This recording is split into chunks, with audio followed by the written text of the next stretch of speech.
Il vous arrivera de faire des erreurs dans vos formules ou vos fonctions de calcul Google Sheet.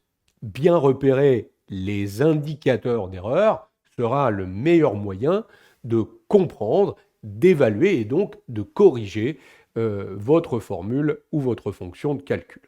Notez que Google Sheets est plutôt sympathique en termes de gestion d'erreurs. Dès qu'une erreur apparaît, en plus de l'indicateur, vous allez avoir une petite infobulle qui va vous donner des explications pour régler, solutionner cette erreur. Vous avez vu ici, dans ma colonne commission, j'ai le message valeur, et si je viens sur la petite encoche rouge, Google Sheet me signale que dans la multiplication que j'ai faite, on doit toujours normalement utiliser des données de type nombre. Or là, il estime que le 2,35% est du type texte.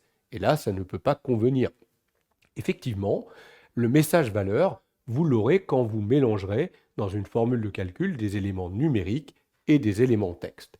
Et donc, si on regarde bien, comme nous l'explique Google Sheets, la cellule qui fait référence au 2,35%, le C26, j'ai utilisé un point. Or, le point a traduit cette donnée en une donnée texte. Je vais remplacer le point par une simple virgule, et là, vous allez voir que le 2,35% est compris maintenant comme une valeur numérique, et vous voyez qu'automatiquement, l'erreur a été corrigée et il est capable d'effectuer le calcul maintenant.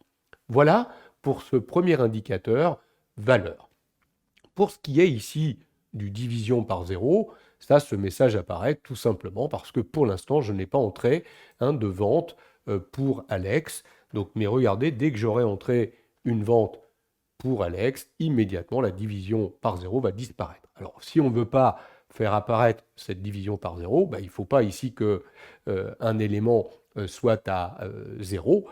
On pourrait très bien utiliser des fonctions logiques pour le tester, par exemple. L'élément ref, ici, alors, peut apparaître cet indicateur de différentes façons. Là, ici, j'ai créé une dépendance circulaire. Et c'est ce que Google Sheet m'indique ici dans l'infobus. En fait, regardez la formule.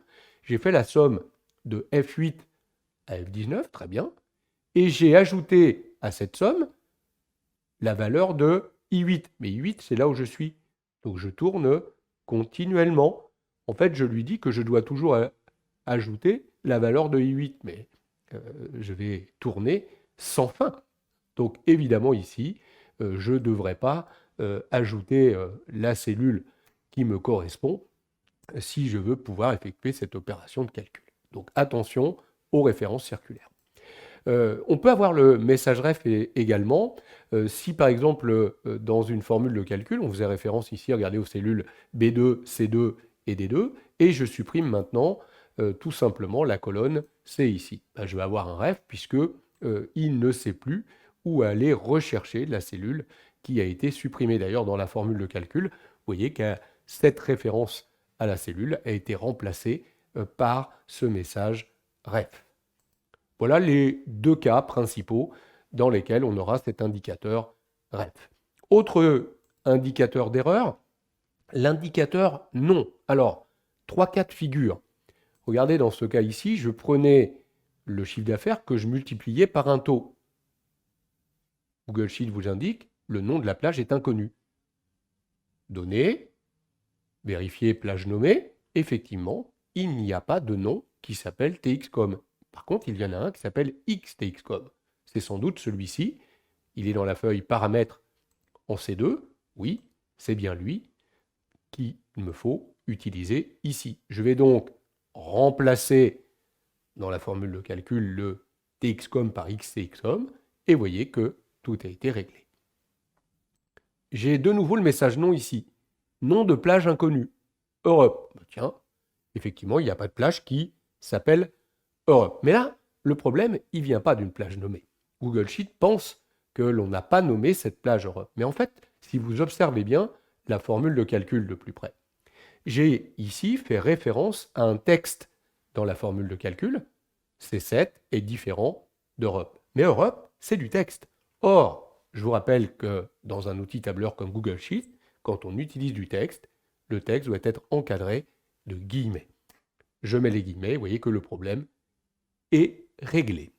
Donc attention, quand vous mettez du texte dans une formule ou une fonction de calcul, encadrez bien ce texte de guillemets, sinon vous aurez le message non. Enfin, le troisième cas où on peut avoir le message non, c'est si on se trompe dans un nom de fonction.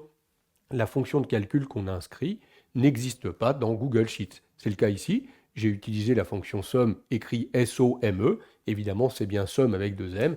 Et vous voyez que si je corrige la formule de calcul et que je la valide, je n'ai plus de problème.